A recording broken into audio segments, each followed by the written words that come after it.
Good evening, everybody. I'm sorry that we are unable to be together for Wednesday Night Live this evening, but I'm glad that we can at least join in this video devotional as we seek to get a little midweek pick-me-up.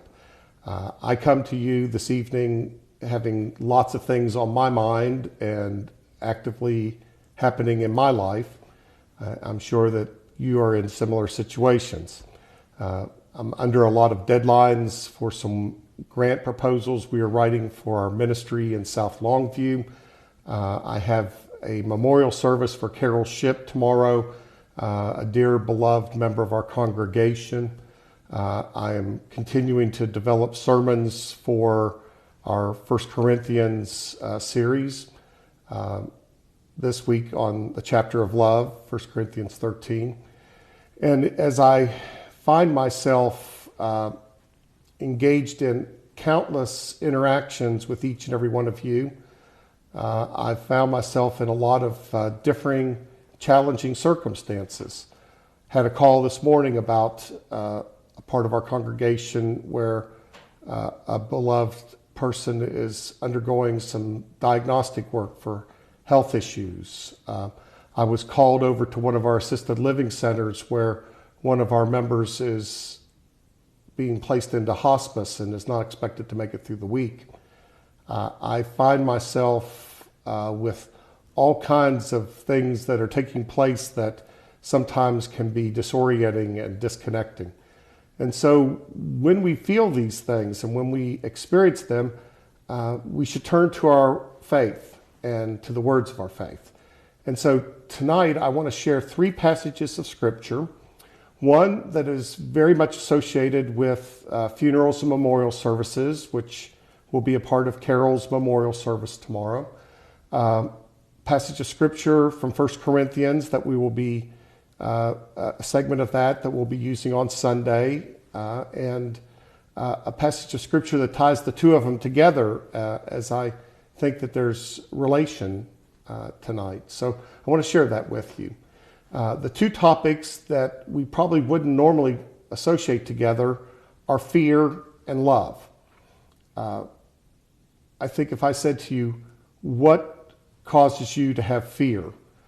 For some people, right now, the circumstances of health and the struggle with COVID-19, the health of many of our members and friends and members of our community that have been challenged by countless challenges here lately, fear has been something we've been dealing with. We see the mounting escalation that's taking place between Russia and the Ukraine. We hear of inflation and circumstances that are creating unrest financially in our country and in our world. We know that there are countless disputes and divisions and areas of struggle that are taking place in our world. And these things tend to cause fear for us. And so the first passage of Scripture I wanted to read for you is just a very brief verse from the 14th chapter of the Gospel of John. Jesus, who realizes that his time on earth is limited, rather than complaining about his own circumstance and his impending death, offers words of comfort to the people who follow him. He says to them, "Do not let your hearts be troubled. Believe in God and believe also in me." In that simple verse, we find that the troubling of our hearts and the fears that we experience, the answer to that is belief in God and in Jesus Christ. That through our faith, God can provide us with a calming of our hearts and a direction for our lives. So that's a good place for us to start. And then I'm reflecting on this passage from 1 Corinthians chapter 13, the chapter of love, and it talks about love. Love is patient, love is kind. Love is not envious or boastful or arrogant or rude.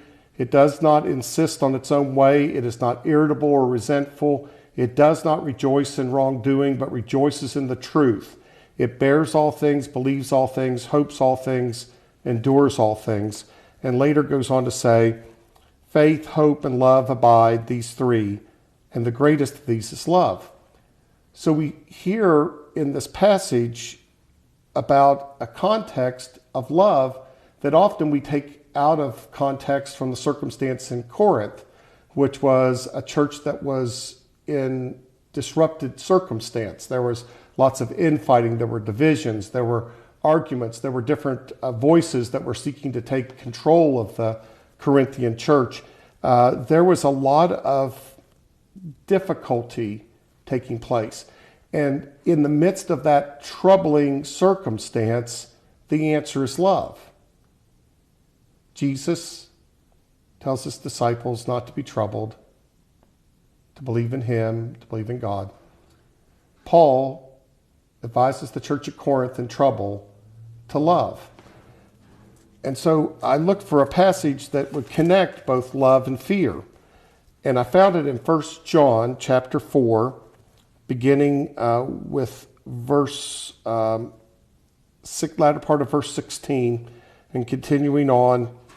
God is love, and those who abide in love abide in God. God abides in them.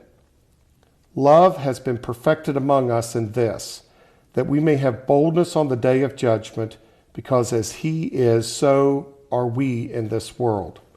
There is no fear in love, but perfect love casts out fear. For fear has to do with punishment, and whoever fears has not reached perfection in love. We love because he first loved us. Those who say, I love God, and hate their brothers or sisters are liars. For those who do not love a brother or sister whom they have seen cannot love God, whom they have not seen. The commandment we have from him is this: those who love God must love their brothers and sisters also. So we hear in this passage the importance of love as the cure to fear. That as we are struggling with issues and so forth, we turn to love. The love of God that we have come to know in Jesus Christ as a gift that gives us a foundation and a buoying through the troubled waters of life. We find that in the midst of difficulty, the word for a troubled community and circumstance is love. And now to combat fear, it's not bravery or boldness, it is love that is the answer that is offered here in the scriptures. I find that very assuring to me. And where I still have fears in my life, I find myself increasingly turning to my relationship to God and to my faith in his grace that I know in Jesus Christ. I find myself seeking to be a person who exemplifies love and embraces it as the pathway of my life. I have all kinds of deadlines. I have all kinds of struggles. I have all kinds of challenges. But I find that when I am a little overwhelmed with that it's the perfecting love of God in Jesus Christ that helps me to not only find peace, but to help bring peace into the world in which I exist. I pray that you will find love as the answer to any fears that you are fearing this evening. Go in peace.